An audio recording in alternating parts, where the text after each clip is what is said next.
శ్రీ వైకుంఠ బాలాజీ దేవస్థానం old settlement కర్గపూర్ Vaikuntha Ekadashi ఉత్తర ద్వార దర్శనం December 30న ఇందుకై విలేకరుల సమావేశము జరగబడింది.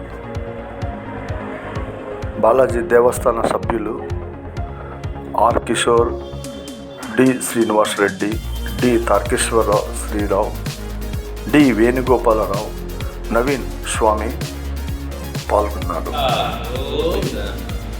భక్తమాసనందరి విజ్ఞప్తి, రానున్న 30 తారీఖున వైకుంఠ ఏకాదశి అతి పవిత్రమైన ఏకాదశి అంటే అతి పెద్దైన ఏకాదశి.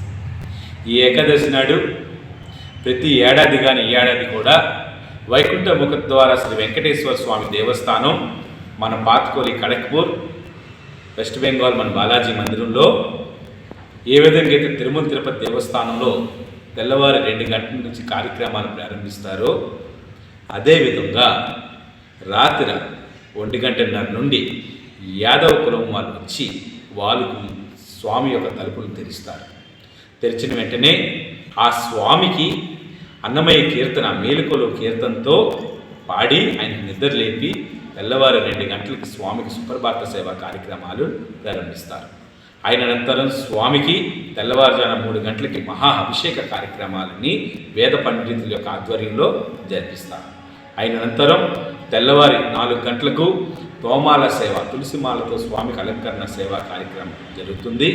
ఆయన తెల్లవారు 5 గంటలకి నగర సంకీర్తన కార్యక్రమం, తెల్లవారు 6 గంటలకి భక్తులందరికీ కూడా ఆ స్వామి వైకుంఠ ద్వారం నుంచి సాక్షాత్తు ఆ దివ్య దర్శన ప్రాప్తి అందరికీ కలిగేటట్లుగా కమిటీ వాళ్ళందరూ కూడా ఏర్పాటు చేశారు. తెల్లవారు 9 గంటలకి నారాయణ సేవ కార్యక్రమం, నారాయణ సేవ విష్ణు సహస్రనామ పారాయణాన్ని చేస్తూ తెల్లవారు మళ్ళీ 6 గంటల 30 నిమిషాలకు అఖండ గోవిందనామం ప్రారంభిస్తారు. 11 గంటల సేవ కంటిన్యూగా అవుతూ మధ్యాహ్నం 11 గంటలకి 56 రకాలతో స్వామికి మహా నైవేద్యం పిండి వంటలని ఆ రోజు స్వామికి సమర్పిస్తారు. దాంతోపాటు సాయంకాలం 6 గంటలకి స్వామికి 10,000 ఒక దీపంతో దీపారాధన కార్యక్రమం చేసిన అనంతరం పంచహారతులు ఆ మహావిష్ణుకి గంగాహారతులు ఏ విధంగా ఇస్తారో ఆ విధంగా పంచహారతులు స్వామికి సమర్పిస్తారు. చేస్తూ రాత్రి 10 గంటలకు స్వామికి ఏకాంత సేవా కార్యక్రమాలు. ఆ రోజు స్వామికి ఒక్కసారి దర్శించుకుంటే 3 కోట్ల దర్శించుకున్నంత పుణ్యాన్ని లభిస్తుందంట. ఆ రోజు ఒక్కసారి దీపాన్ని వెలిగిస్తే 3 కోట్ల దీపాలు వెలిగించినంత పుణ్యాన్ని లభిస్తుందంట. ఆ రోజు ఒక్క నామాన్ని స్మరిస్తే గోవిందా అని 3 కోట్ల సార్లు నామస్మరించినంత పుణ్యఫలం లభిస్తుందని పురాణాలు చెబుతున్నాయి. కావున ప్రతి ఒక్కరు కూడా ఈ పవిత్రమైన భాగ్యాన్ని పొందాలని కుటుంబ సభ్యులందరూ ఇచ్చేసి ఆ స్వామి దర్శనం, ఆ స్వామి నామ సంకీర్తన, ఆ స్వామి యొక్క దీపాన్ని వెలిగించి కలియుగ ప్రత్యక్ష దైవమైన స్వామివారి యొక్క అనుగ్రహాన్ని పొందాలని మనస్ఫూర్తిగా కమిటీ వారు కోరుతున్నాం. అయిన అనంతరం స్వామివారి యొక్క మహాప్రసాదం అన్నవర ప్రసాదం హల్వా ప్రసాదాన్ని స్వామివారికి అతి పవిత్రంగా స్వామి అనుగ్రహంతో దగ్గరుండి చేయిస్తారు. చేయించి ప్రతి ఒక్కరు కూడా ఆ ప్రసాదాన్ని అందరూ కూడా కళ్ళకు అద్దుకొని స్వీకరించి ఆ అష్టైశ్వర్య భోగ భాగ్యాలను అందరి కుటుంబ సభ్యులందరూ కూడా పొందాలని మంచి మనస్తత్వంతో ఆ స్వామి అనుగ్రహం పొందాలని కమిటీ వాళ్ళందరూ కూడా కోరుతున్నారు. ఈ కార్యక్రమానికి మీ అందరూ కూడా కుటుంబ సభ్యులందరూ ఇచ్చేసి ఆ స్వామి అనుగ్రహాన్ని పొందాలని రాబోయే 30వ తారీఖు వైకుంఠ ఏకాదశి నాడు మరీ కోరుతున్నాం. గోవిందా. ఆ రోజు ఎన్ని దీపాలు వెలిగిస్తారు? 10,000 ఒక దీపాన్ని వెలిగిస్తారు. మీ పేరు? నా పేరు ఆర్ కిషోర్, శ్రీవారి సేవకుడిగా అందరిలో సేవలు అందిస్తాను. అందరూ కూడాను ఆ రోజు తెల్లవారుజామున సుప్రభాత సేవ, శ్రీవారి మహా అభిషేకం, తోమాల సేవ ఈ కార్యక్రమాల్లో పాల్గొనే వాళ్ళందరూ కూడాను వచ్చి పాల్గొని ఆ స్వామి అనుగ్రహాన్ని పొందుతారని కోరుతున్నాం.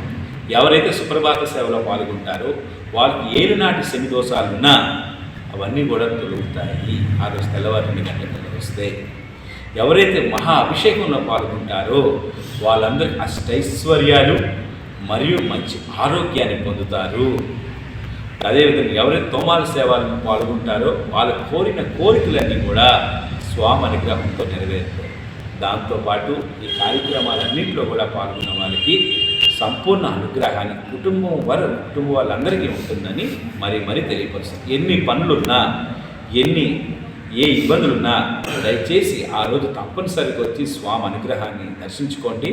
ఆ ఏడాదంతా స్వామివారి యొక్క సుదర్శన చక్రం మీపై ఉండి మీకు ఎలాంటి కష్టాలు కానీ ఎలాంటి దుఃఖాలు కానీ లేకుండా ఆ స్వామి మీకు ఒక సరైన మార్గంలో నడిపిస్తారని కూడా మా అందరి యొక్క విశ్వాసం మీ అందరికీ జరుగుతుందని కూడా కోరుతున్నాం. గోవిందా. ఈ సేవలు ఏదైతే చేస్తుందో దాని రిజిస్ట్రేషన్ ఏంటి చేస్తున్నారా? ఈ సేవ రిజిస్ట్రేషన్ చేస్తున్నామా కమిటీ వారితో మనం సేవ పూజా ఇన్ఛార్జ్ శ్రీరావు గారితో మనం సంప్రదించాలి. ప్రతి సేవకు కూడా ఒక కొద్ది రుసుము ఉంది. ఆ రుసుమును కూడా మనం చెల్లించాలి. సుప్రభాత సేవకు 200 రూపాయలు, అభిషేకానికి 1000 రూపాయలు, 500 రూపాయలు, హోమాల సేవకి 1000 రూపాయలు. మనం ఇవన్నీ కూడా ఈ ఆర్జిత సేవలకు మనం చెల్లించి మీ పేరు కొంత నామాలు నమోదు చేసుకొని పూజా కార్యక్రమానికి అరగంట ముందే వచ్చి మనం వెయిట్ చేయాలి. ఆల్రెడీ చాలా పూజలు బుక్కే కొద్దిగా ఉన్నాయి. అవి కూడా మీ అందరూ కూడా ఈ అవకాశాన్ని పొందాలని మరి కోరుతున్నాం. ఓకే, ధన్యవాదాలు. గోవిందా.